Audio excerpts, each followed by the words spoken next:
Hey guys, this is editorial analysis for 5th October 2016. So let's go to the first one. This is from the Hindu newspaper.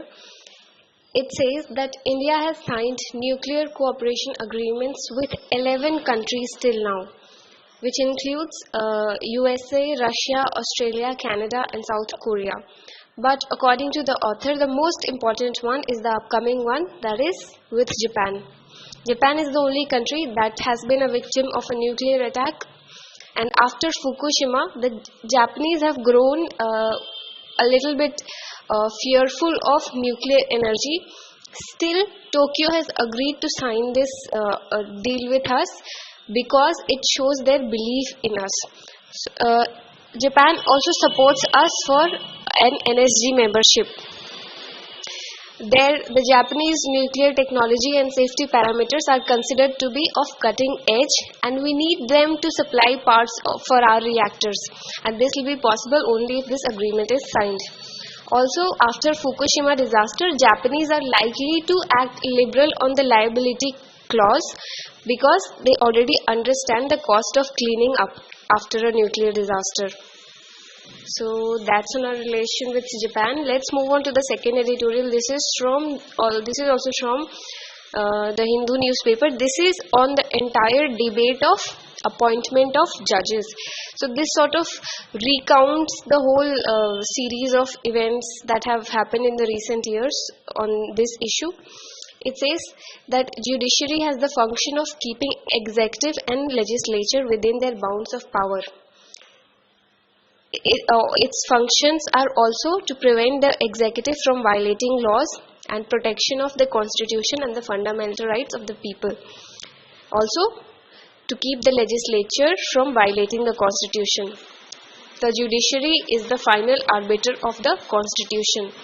In 1973 Keshwan and Bharti case, it said that amendments cannot violate the basic structure of a constitution. Thus, independence of judiciary is the cornerstone of the constitution. That is why in the second judge's case of 1993, there have been 3 judges' case.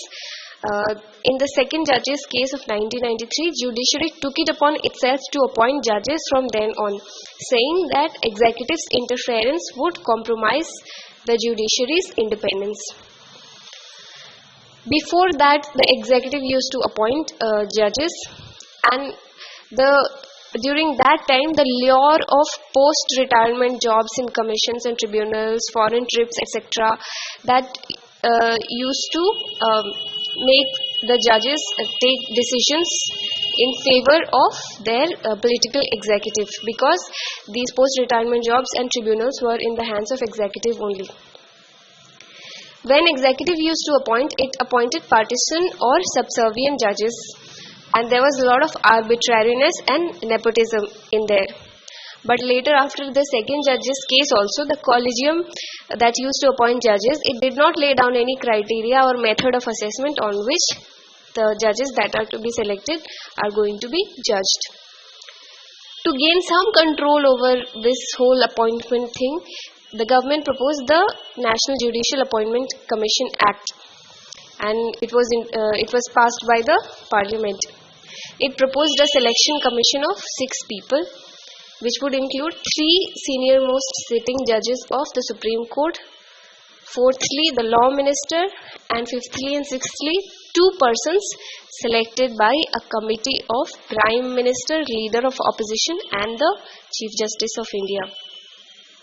The Act also proposed that the Secretariat of the Appointments Commission will be in the Law Ministry, and also any 2 members of this commission could veto a recommendation. Now, experience has shown that Prime Minister and Leader of Opposition who is also hopeful that maybe next time he will become the Prime Minister, these 2 people, they prefer weak people for regulatory bodies. Now, this may affect the independence of judiciary, and independence of judiciary is the basic structure of the constitution. So, the Supreme Court struck down the NJAC Act. But the Supreme Court, when it struck down the NJAC, it did not lay down any alternative for the appointment of judges and any transparency. Instead, it left it to the government to devise a memorandum of procedure and for the selection of judges, which would have to be first approved by the Chief Justice of India. The government is trying to, now in this memorandum of procedure, the government is trying to include a clause in the memorandum of procedure that would enable it a veto on national security considerations. So thus what has happened is that the government and judiciary, they have reached at loggerheads and they just cannot agree on this memorandum of procedure, because the government is trying to include a clause that would enable it to make a veto on the recommendations of judges if there is national security conditions.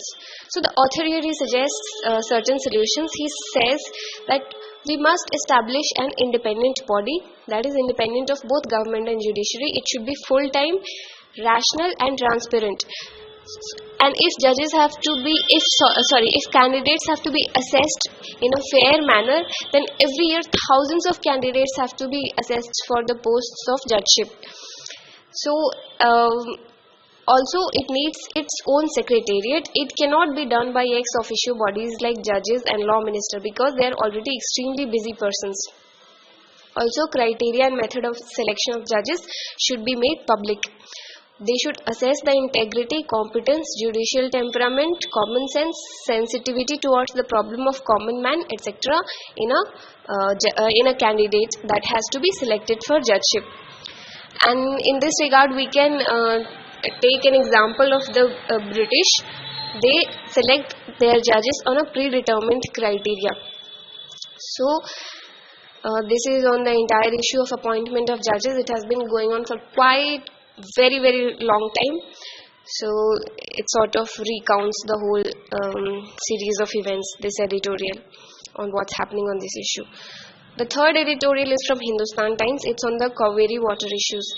It talks about why are we facing the shortage of water. It says that in the year 2001 there was 1,816 cubic meters of water was available for every Indian. In 2010, it had reduced to 1,545 cubic meters of water to every Indian. It will be less than 1,140 cubic meter by 2050, according to government reports. So every Indian will have around 1,100 cubic meters of water only by 2050, according to government reports. And in 2001, the year 2001, it was 1,816 cubic meters. The author says that public mismanagement of water is amongst the main reasons for the nation's water disputes. So what are the suggestions for this whole shortage of water and the entire cauvery issue? First of all, the author suggests that we should combine the Central Water Commission, which deals exclusively with surface water, and Central Groundwater Board together. We should combine these two together, because there is no coordination between them, and over extraction of groundwater is causing choking up of rivers. But there are two different bodies, one for surface water and one for groundwater, and there is no coordination between them, and there is no understanding that we are facing shortage of water because people are over extracting unlimited amounts of water from the ground, and that is why rivers are choking up. Secondly, we have to introduce policies like higher minimum support price for we have to introduce policies like, for example, say higher MSP for rice which has been grown using water efficient methods. Thirdly, researchers feel that our eating and lifestyle habits, they also have to change in order to save water. For example, 1 cup of coffee takes 140 liters of water to grow that coffee. That makes 1 cup of coffee, but 1 cup of tea takes only 35 liters of water to grow. So we must include this water footprint benchmarks also in our policies. So that's it for today, 5th October 2016. Thank you.